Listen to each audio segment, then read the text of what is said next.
हे O2चं ब्लश आहे. तुम्ही के ब्युटी किंवा फे ब्युटी खूप सुंदर ब्लश आता मार्केटमध्ये अवेलेबल आहे, तुम्ही घेऊ शकता. लिक्विड ब्लश थंडीमध्ये का लावायचं असतं, कारण त्याने खूप सुंदर एक फेसवर चमक येते आणि पॅची नाही दिसत आणि एकदम म्हणजे असं ताजं टवटवीत ॲपलसारखे गाल दिसायला लागतात. नंतर आता ही आहे हॅक. जेव्हा तुम्ही कन्सिलर लावता ना, तेव्हा त्याच्या आधी तुम्ही ब्लश लावायचं. युजुअली आपण जेव्हा प्रोफेशनली मेकअप करतो ना, तर त्याआधी लोक काय करतात, कन्सिलर वगैरे सगळं लावून घेतात आणि मग ब्लश लावून ठेवतात. पण जेव्हा फ्रेशर असतात, तुम्ही नवीन असतात, तुम्हाला माहीत नसतं, तेव्हा ब्लश जास्त लागतो आहे की कमी लागतो आहे ह्याचा अंदाजच येत नाही. मग काय करायचं, ब्लश आधी लावायचा आणि जसं व्हिडिओमध्ये दिसते त्याप्रमाणे कन्सिलरचे 3 डॉट मारायचे आणि ते व्यवस्थित ब्लेंड करायचं. म्हणजे ते एकदम मर्ज होतं आणि ऑम्ब्रे इफेक्ट येतो. असं वाटत नाही की खूप जास्त झालं आहे, ब्लश वगैरे सगळं एकदम व्यवस्थित सेटल होऊन जातं.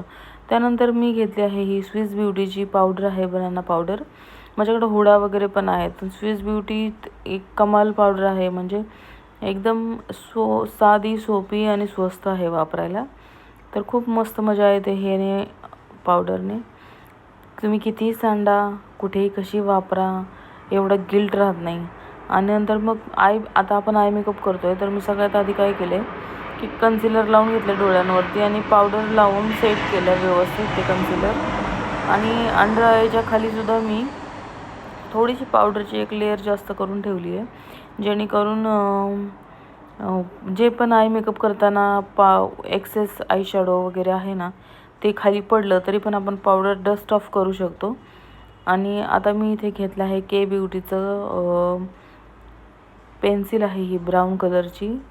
तर मी ती ब्रश लावून ब्रशच्या मदतीने ब्लेंड करते आहे. मी काय ती पेन्सिल ब्राऊन कलरची आहे ना, तर मी ब्राऊन कलरचा आय शॅडो ब्रशवर घेतला आहे आणि त्या आय शॅडो घ्यायचा, कारण मग ते एकदम सेट होत जातं. कारण क्रीम प्रोडक्ट आपण वापरतो आणि डोळे उघडझाक केले ना, तर क्रीम प्रोडक्टमध्ये तिथे ऑइल जमा होतं आणि ते मग सगळी एक असं व्यवस्थित नाही दिसत. तर मग आय शॅडो घेऊन मी त्याला ब्लेंड केलं, मग मॅटिफाय लुक येतो. मग मी त्याच आय शॅडोमध्ये हे माझं एक ग्लिटर होतं त्याच्यात, तर मी ते अप्लाय करून घेतलं इनर साईडनं. त्याने डोळे मोठे दिसतात. हा बेसिक आय मेकअप आहे, म्हणजे आपण कधी कुठेही कसंही करू शकतो आणि खूप सोपं आहे. 2च कलर वापरले आहेत, ब्राऊन आणि एक शिमर वापरला आहे आणि एक पेन्सिल वापरली आहे, 2-3. तर मग ते ब्लेंड झाल्यानंतर हे मी आयलायनर लावून घेते. आता माझा आयलायनर पूर्णपणे